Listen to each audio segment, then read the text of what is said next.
Hey guys, so I wanted to pop on here because I felt like it's been a while since I've done a video and I should have already put out a video by now, and I'm sorry about that. I was supposed to put out animal law videos first, and then this one kind of got put out, instead. So things happen, life's crazy.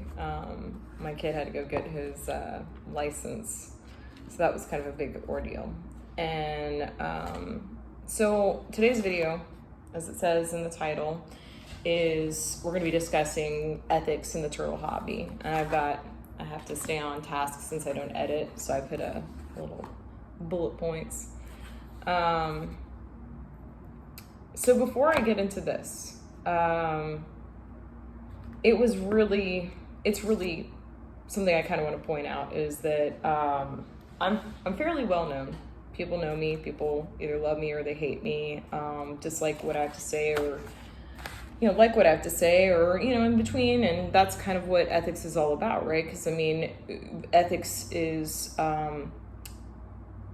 your value system. So like how you choose to, how you were raised is how you believe in your ethics. We have a set of core beliefs as children. Like if we were grown up, in a poorer area or a richer area, obviously our value systems might be a little different just because of the way that we lived and we survive, or how we make our money. And that all plays into how we think and believe in what we do, including and not limited to keeping animals and how we treat the environment. There'll be a whole bunch of videos based off this because this is literally my favorite subject is ethics, and this is what I study all the time, and I'm pretty sure I put that in one of my last videos, is how much of the topic I read. I read so many books on animal ethics, medical research, animal experimentation, but there's nothing really core related to the hobby world. It touches on it in some of the animal smuggling books that I've gotten, and some of these are written from the 80s, and they talk about even going into the 50s, up into the 80s, mid to late 80s, and how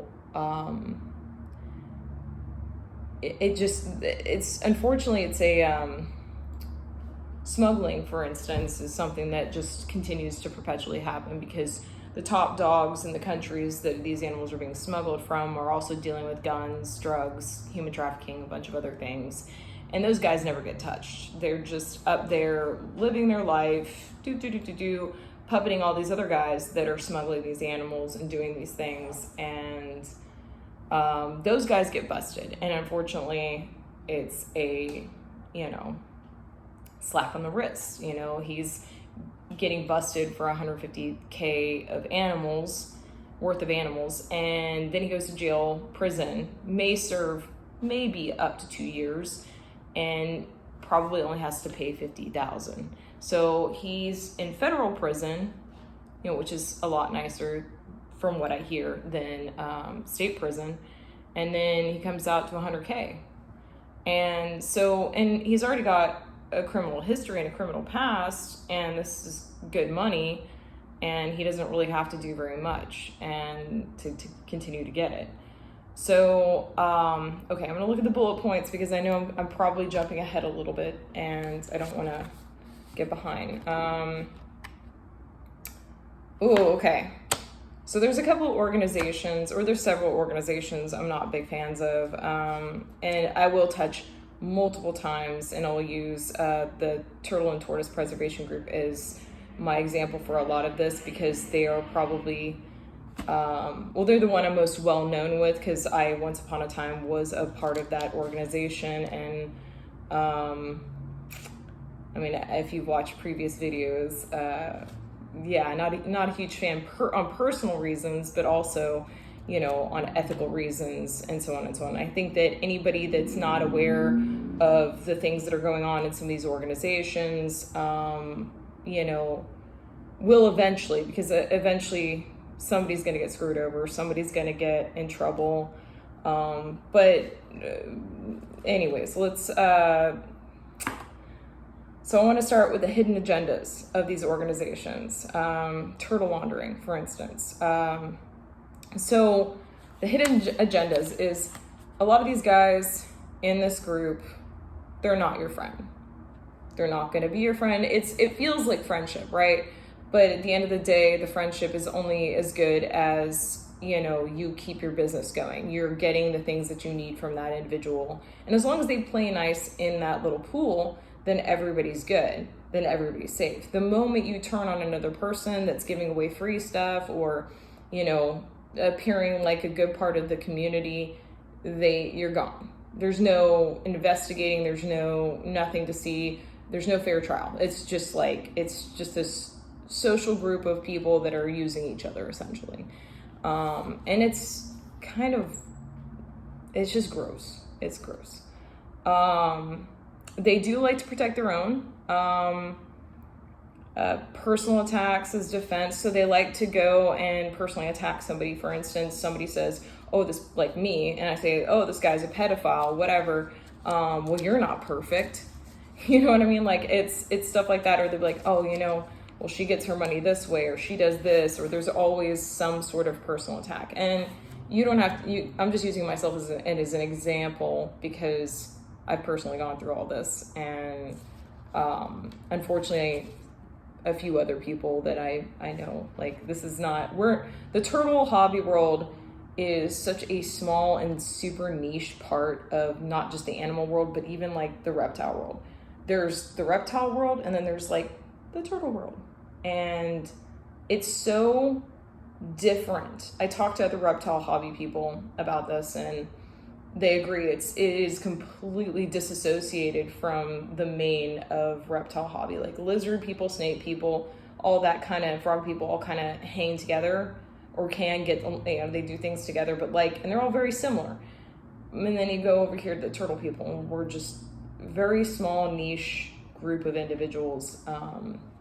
And so our world's a lot smaller. So even if things happen in the turtle world, it doesn't necessarily directly affect the main of the reptile hobby world. If you have any questions, just comment them below. If you're going to be negative or whatever, I'm sure I'm going to get some negative comments below for all of this because I'm literally personally attacking, an organization a lot of people believe in, and I get it. I can't help their feelings. That's directed from their own personal self, and they create feelings. I can't create feelings within them. They have to get upset by what I'm saying. So yeah, it is like a brotherhood. It's more like a fraternity. It's funny because I refer to these guys as the circle jerks. They benefit each other. They protect each other because they benefit each other. And those that don't belong get booted. And those are the people that don't join in on the circle jerk. It's very dumb. Very animalistic of them to do this. And it's not in a good way. Animal laundering, illegally trafficked within community. So this is huge. There's something crazy like 3,000 nonprofits, like 501c3s that are created every single day. And unfortunately, a lot of those are used to launder something, whether it's money, it's, illegal items or animals, cover-ups, stuff like that. And the TTPG is a great organization. I believe it even from what I had heard from others, it had actually been created. Now this is just what I've heard, but that it originally got created to legitimize their ability to access animals in the zoos and stuff. But who knows? But what they've become now is, say, for instance, Mexican species of box turtles get smuggled through the Mexican border and then start popping up all over the group. Oh, well, we don't know who actually brought them in, but it's better that we have them now because now we can propagate them and keep them in a captive group in captivity. and they're protected and safe here just in case anything happens in Mexico where they can't. And so these excuses get told round and round and round with different species that get smuggled in. It's the same kind of excuses. It's like, well, it's a good thing we got a hold of them, because who knows what would have happened if they went into like the Chinese trade and they just ate them or whatever. And I'm like, well, but it doesn't matter if you got them, somebody ate them, whatever. They're not in their home region. They're not back in the wild anymore. They're out of the wild and nowhere near the wild. So, and you don't know, and you're not vetting every single person that gets their hands on these. And those people that are poaching them and selling them aren't vetting this. Let's see, nonprofit captive trade organizations use and condone through acting ignorant but aware of the trafficking to be able to add new animals to their collection. Because people want, this is where it goes in the next bulleted section, which is the penis measuring contest. Who has the coolest and the rarest species or colorations? Okay, so this goes right into, again, the same thing. It's like, we need more genetics so we can put some more morphs out there so we can create some more stuff. So it's no longer conservation. Now it's becoming, oh, it's got super cool, rare. Oh my gosh, there's a wild population of like eastern box turtles that have blue on their head. And now everybody's out there trying to find these blue-headed box turtles so that they can possibly genetically inherently breed them and then raise the price up and sell them on the market as pets. And a lot of states, it's not legal to do that or to sell box turtles, but they find a way around it. They always do. And I don't know. I don't have a problem with people keeping box turtles as pets. I think especially if they're indigenous to your area already this is North America, sorry. I'm in Texas, so I'm speaking specifically about the North American communities and stuff. Although I've heard in Europe it's very similar. The stuff's pretty similar, except for we have a lot more native turtles to deal with, and we deal with more like the legal trade of animals getting poached here and sold to China to make money. But yeah, penis measuring contest. It's who has the coolest shit. Who's got the coolest turtles is the cool person, right? And they go through fads. Like, I had always specialized, or at least for a long time now, I've been specializing or had been specializing in rhinoclemmies, which is a South American, Central American wood turtle. And there was a few years there where all of a sudden everybody started getting rhinoclemmies.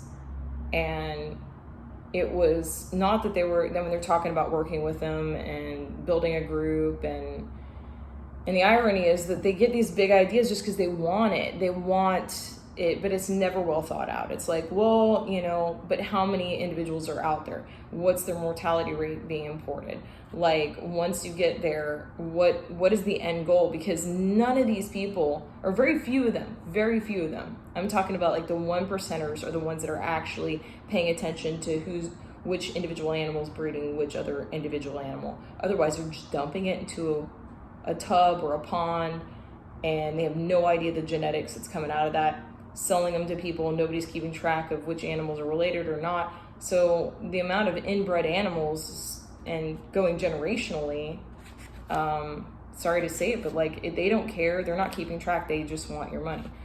And that was one of the things that really upset me, being in that community and having personal things happening to me and personal attacks towards me, and having to ask people that I thought were friends if which side that they were taking. Were you taking the side of the aggressors or the victim? And being told, Michaela, this is business. This isn't personal. Okay, all right. Business, the business of animals. It's kind of sick to hear that. I mean, just saying that, the business of animals. That's why I have a hard time with people that just solely make their money off of selling animals.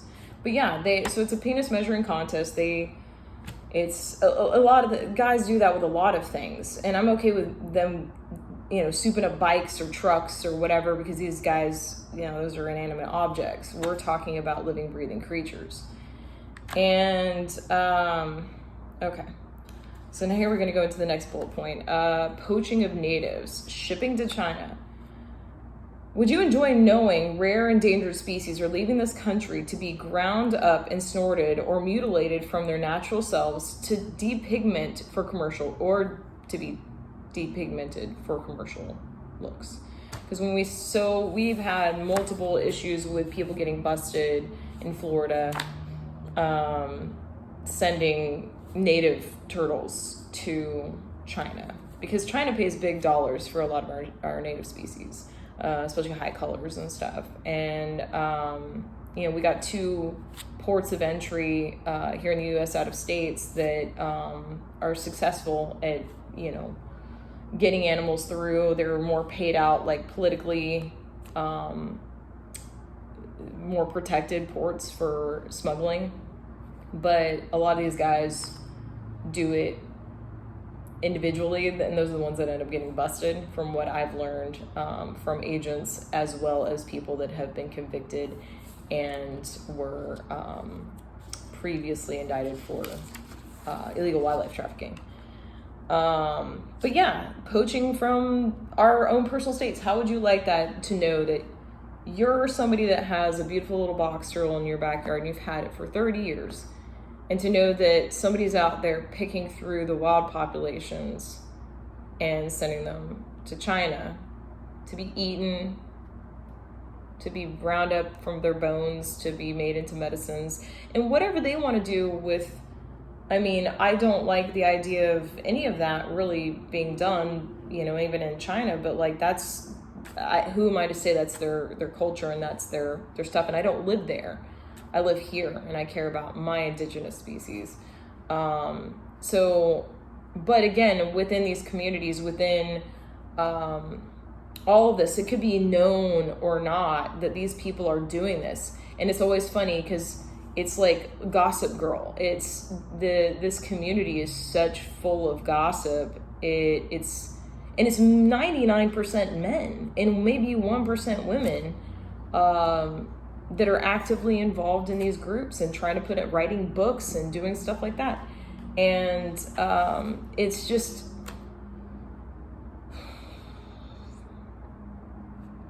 I don't know. It obviously bothers me. I'm told I'm bitter about this. I'm a bitter lady, that I'm just really upset by everything that's happened. Yes, I'm upset about what had happened to me, still a little bit, but I'm more upset by the more I'm hearing, the more I'm learning, the more I get involved in other aspects of that community, and just my eyes have been open to a lot of this stuff. And that's why I'm putting out this video, because I wasn't asked to do a podcast to talk about ethics, and I'm the person that studies this, that talks on these issues and stuff, and has systematically made myself a target and enemy among some of these organizations, as I'm sure you'll see below in some comments. And that's fine. I'd rather stand up for what I believe in than be challenged by people that, are going to protect, poaching and animal laundering, or allowing sexual assaults and, or assaults on women and stuff within their organization. I had like a whole point of view, or pillow point, which is like TTPG was a huge ethics violator. Lies and cover-ups, only important to the group if you look the other way. So that's true. It is.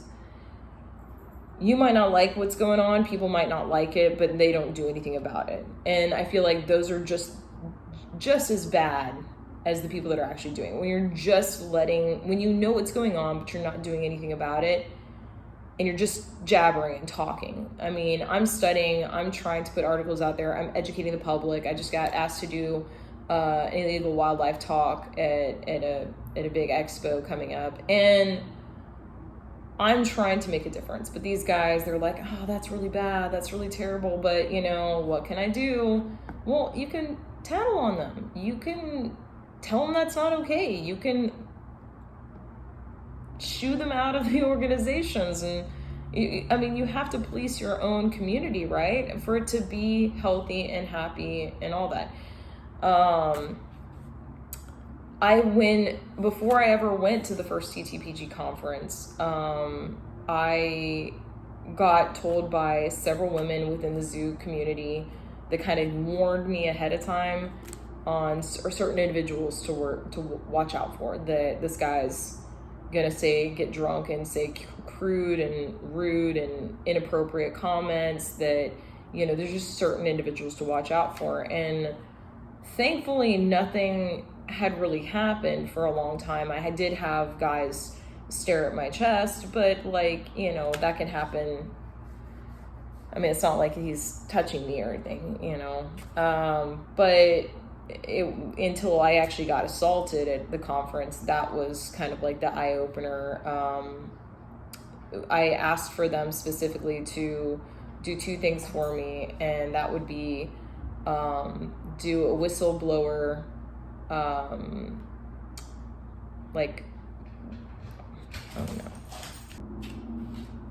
okay, sorry about that.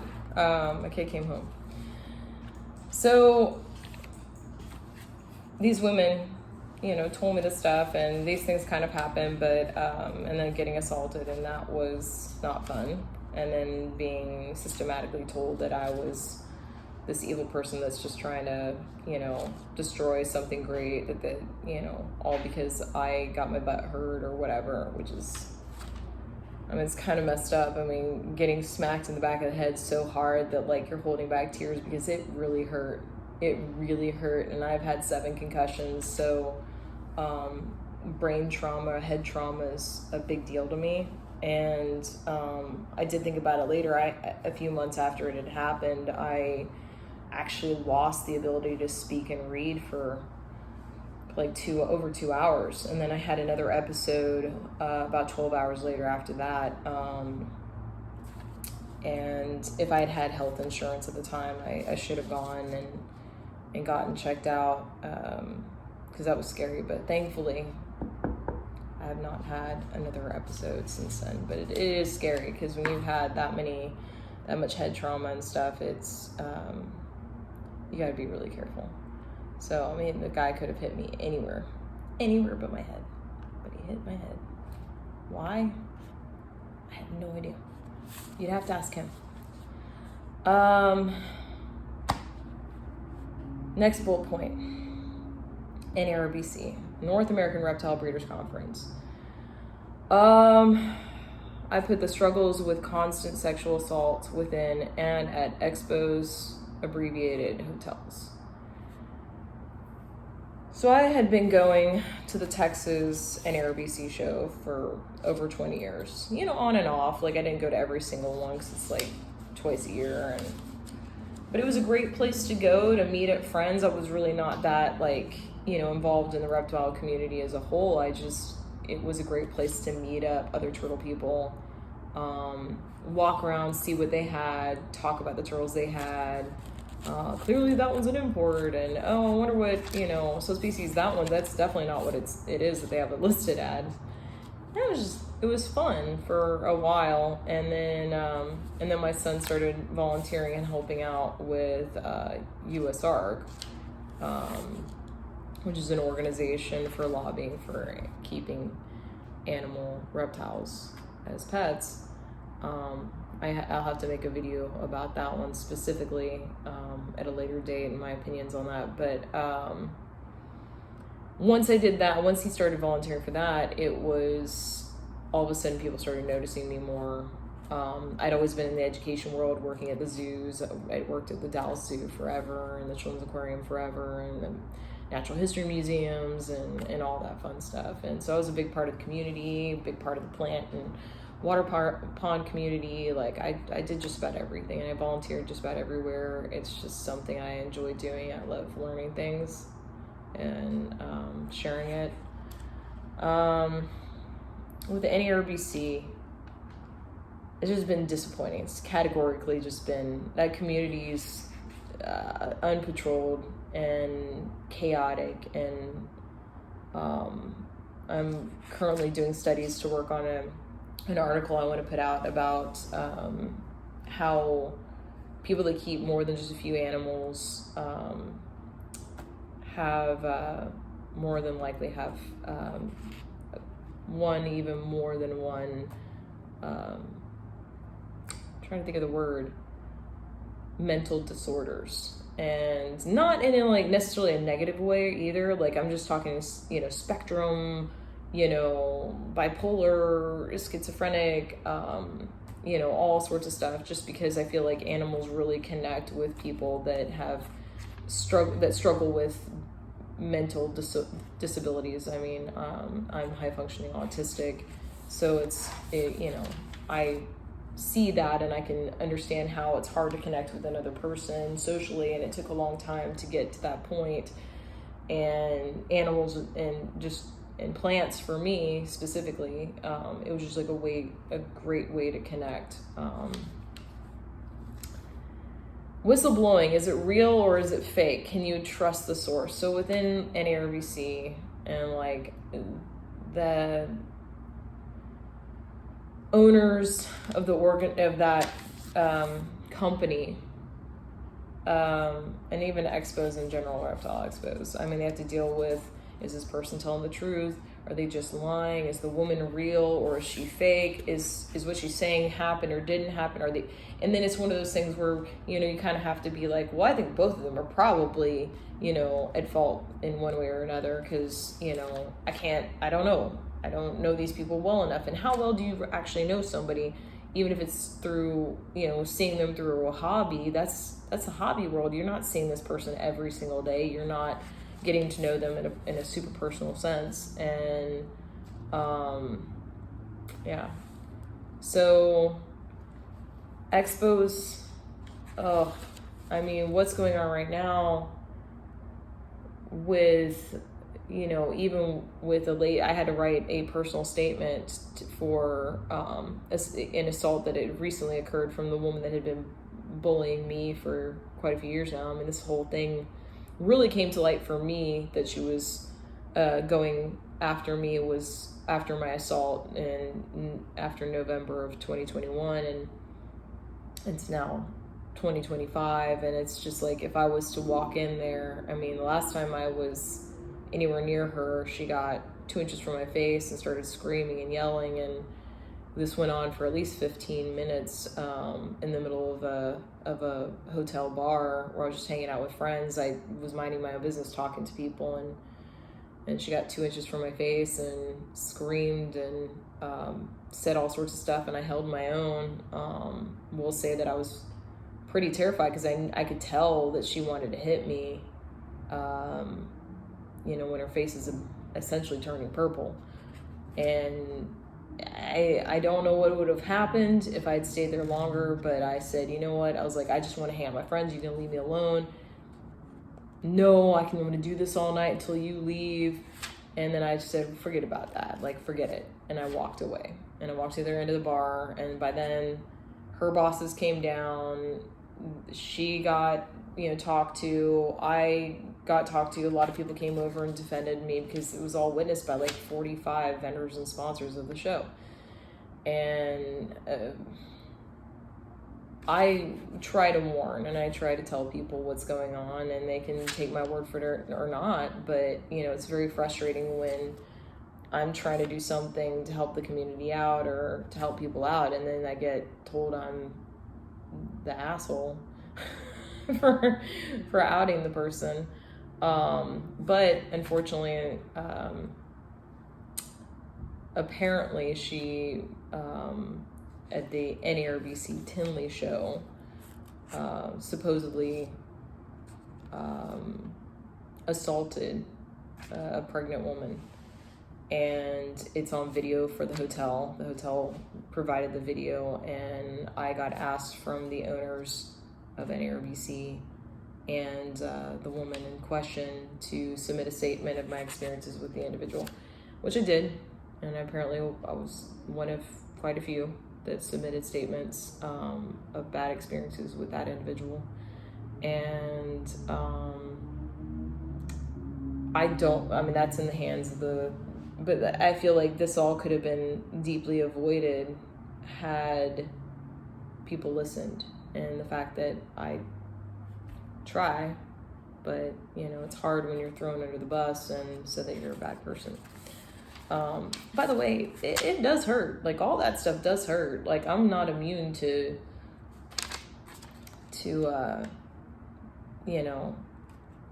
I don't know, sticks and stones, but also the words hurt. I'm getting there. I'm getting more stronger as the incident. Like, the more that I do stuff like this, and the more that because I'm a recovering people pleaser, so this has been quite a fun journey. Okay, what can be done and where do we go from here? We need to police our communities. Like, straight off the bat, we've got to start whistleblowing on each other. We've got to start tattling on each other. This is getting ridiculous. We cannot make this being a bad guy and getting away with stuff because I've got cool stuff a thing. Like, this should be about the animals, not that we want the rarest animals. We want to have amazing creatures that we're able to keep near us, but an amazing turtle could be even a Ritter Slider. I mean, it's so beyond me that it has to be the rarest of the rare for you to feel that special feeling within you when you're around an animal like that. And I think we need to go back to our roots, and we need to get back in touch with being kids again and really enjoy turtles at their base core, of their basic, simple way. Don't allow offenders back into the community. I mean, it's funny how, again, like, everybody that I've outed or said or mentioned, publicly, is somebody that everybody's kind of mentioned as being problematic, but as long as they don't keep them close, as long as they keep them at a distance. I said, but you don't understand. You guys are men. The few women of us, like the 1% of the women, like the women that are in the community, we have to deal with more than just that. So it's really important that we police and protect our, our valued people within the community. And I know that a lot of people miss having me as a friend and having me there. I've had several people reach out and, they call me different, that I've changed, that I've lost my passion or whatever. My passion's just changed. I am more interested in studying the animal and environmental law. I want to go into lobbying. I want to make true changes. I want to make impacts in this world, and just owning turtles and calling it conservation is just, or starting an organization, that just ends up being a front for popularity. It's just not my thing. I didn't do this channel to become popular. I did this channel so I had a platform to speak the truth, or at least my truth, or they may say my version of the truth. And that's fine. Whatever information helps you figure out which direction you want to go. I'm just here to put it out there. Encourage law enforcement intervention. I mean, there's anonymous tips, like emails and lines and stuff for reporting people. If we can get more people busted, maybe be a better deterrent, knowing that they're still going to try and do it. Let's not be dumb about it. We know that they'll still try and do it, but let's try.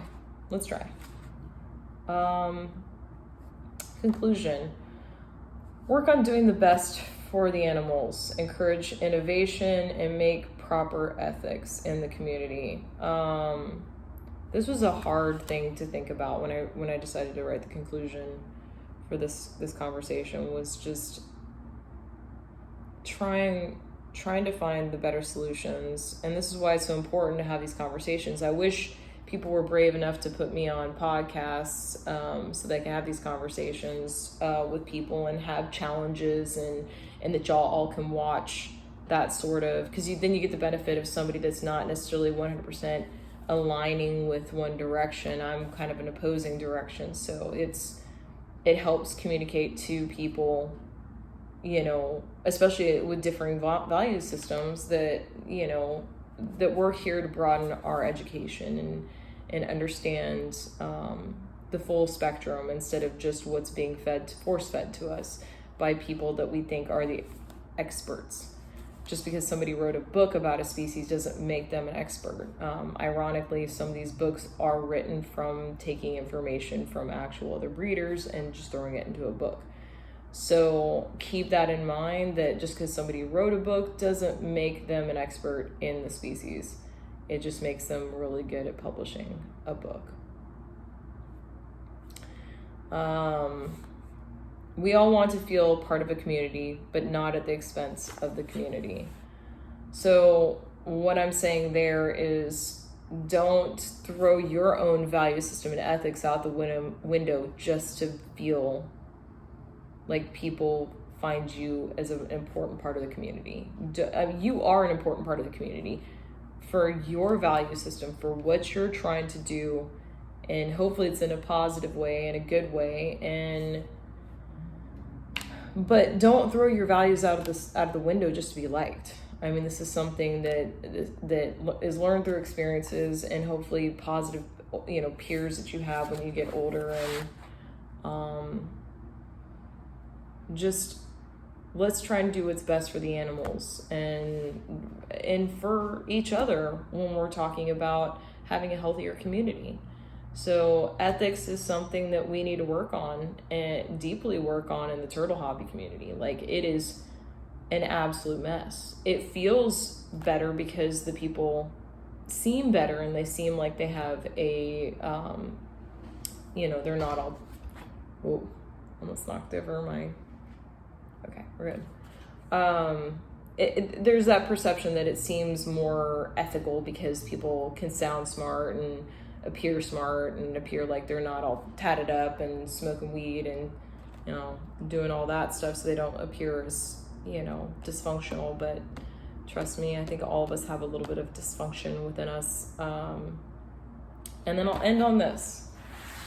I've been reading Animal Experimentation, a guide to the issues. Talks about a balanced treatment of ethics, law and regulation, history, opposition, and alternatives. It's published by Cambridge.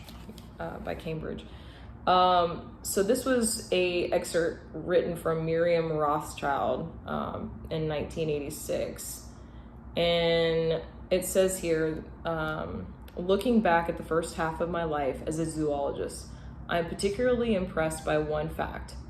None of my teachers, lecturers, or professors with whom I came into contact, none of the directors of laboratories where I worked, and none of my co-workers ever discussed with me or each other in my presence the ethics of zoology. No one ever suggested that one should respect the lives of animals in the laboratory, or that they, and not the experiments, however fascinating and intrusive, were worthy of greater consideration. Just want you to sit with that right now.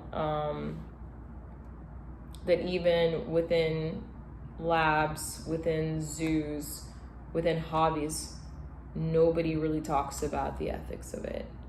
Nobody ever really questions, is that actually, should you be doing that, or is that sounds bad. Like, I wouldn't do that. People are like, oh, that's a cool turtle. That's really cool. Like, and that's that. Oh, who'd you get it from? Where'd you get it? How much was it? Ay, caramba. Anyways, I hope this was beneficial. I hope that you guys found some use out of this conversation. Let's have this discussion. Let's open it up for other people to discuss ethics, because this is like a really important topic in animal world in general. I am open to having any sort of podcasting debate or podcast, co-hosting or anything like that. I've been more than open in saying that I'm okay with it. I just think that a lot of people are really scared to put me on there, because I'm probably not gonna agree with everything that people are saying on there. And I think, unfortunately, they want somebody that's gonna spoon feed what they want to hear, or maybe be more appropriate for their audience. I don't know. I think I'm pretty good though. What do you think? Anyways, comment any questions below if you want me to do a specific video again, like on anything that I just went over. If you want me to go more in depth, I'll try to get a Patreon going and get some personal content where individual people can contact me directly to get, you know, a one-on-one conversation about things if people don't feel comfortable discussing them out in the open. You know, I know that this is a dog-eat-dog community, so but hopefully I'll get some new videos out that are not so, you know, so tense and stuff. And I will be we're entering my travel season, so I will be going to more museums. You'll see some more shorts from museums that I'm visiting and stuff. Very, very excited. Hopefully taking my first European trip this summer. We'll see. And maybe try and get in a trip to Lithuania, which is my motherland. That's where I'm Lithuanian American. So anyways, all right, great talking to you guys. Now I gotta go try to figure out how to take part 1 and part 2, put them together, because I don't edit. So I gotta go bug my son. Bye guys, I'll see you in the next one.